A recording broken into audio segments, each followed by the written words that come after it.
সংবিধান যদি মানতে হতো তাহলে আমাদের মাননীয় প্রধানমন্ত্রী বাংলাদেশে থাকার কথা না ওনার দেশের বাইরে থাকার কথা। সংবিধান মানতে হলে বর্তমান স্বরাষ্ট্রমন্ত্রীর এখন দেশের বাইরে থাকার কথা ছিল। সংবিধান মানতে হলে যে বাচ্চাদেরকে আজকে এখানে শিক্ষা দেওয়া হচ্ছে, দীক্ষা দেওয়া হচ্ছে, কিংবা তাদেরকে কোনো কোনো ক্ষেত্রে জাসদের সাথে তুলনা করা হচ্ছে, সেই বাচ্চাদের নিয়েই আমরা এই সরকার দলের লোকদেরকে, সরকার দলের সম্মানিত নেতৃবৃন্দকে আমরা চোখের পানিও ফেলতে দেখেছি, আবার কাউকে কাউকে কথা বলতেও শুনেছি যে এই সমস্ত বাচ্চাদের, আমরা তাদের শিক্ষার্থীদের আন্দোলনের সাথে আমাদের কোনো সম্পর্ক ছিল না।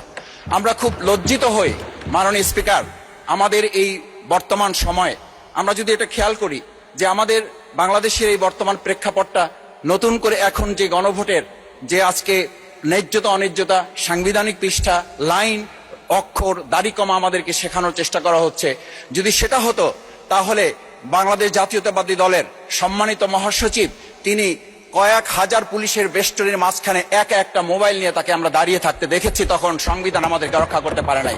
মাননীয় স্পিকার, আমি 350 মামলা নিয়ে 7 মাসের ব্যবধানে, আপনিও আমার 2-1টা মামলাতে আপনি আমাকে সহযোগিতা করেছেন, সেটা এই সুযোগে ধন্যবাদ জানাতে চাই।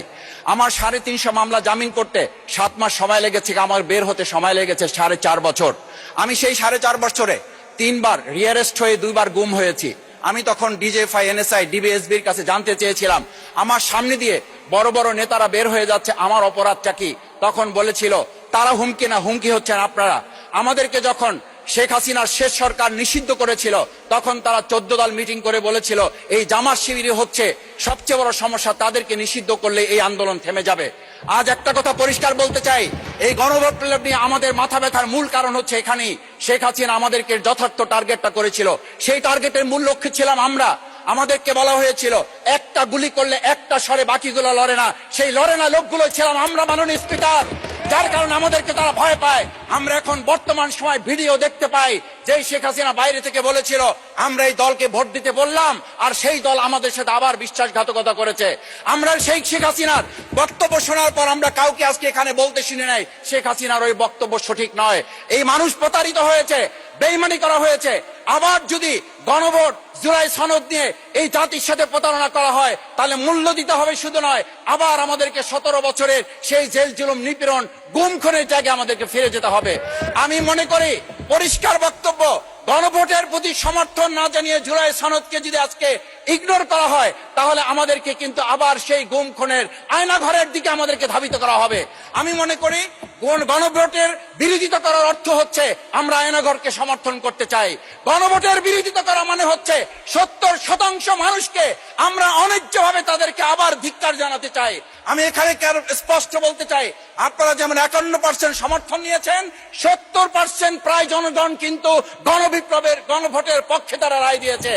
আপনাদের চেয়ে সেই 51%-এর তুলনায় সেই 70% প্রায় গণভোটকে যদি আপনারা ইগনোর করেন তাহলে আমি বলবো আমার বাউফল, আমার পটুয়াখালী শুধু নয় গোটা বাংলাদেশ আবার জেগে ওঠে গণভোটকে তারা কার্যকর করতে।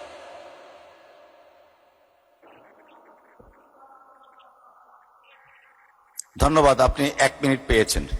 স্পিকার, আমি পরিষ্কার এই কথাটা এই জন্য বলছি, আজকে সংবিধানের লাইন ধরে ধরে যদি আমাদেরকে এই কথা জানতে হতো তাহলে আমাদের নেতৃবৃন্দকে ফাঁসির মঞ্চে যেতে হতো না।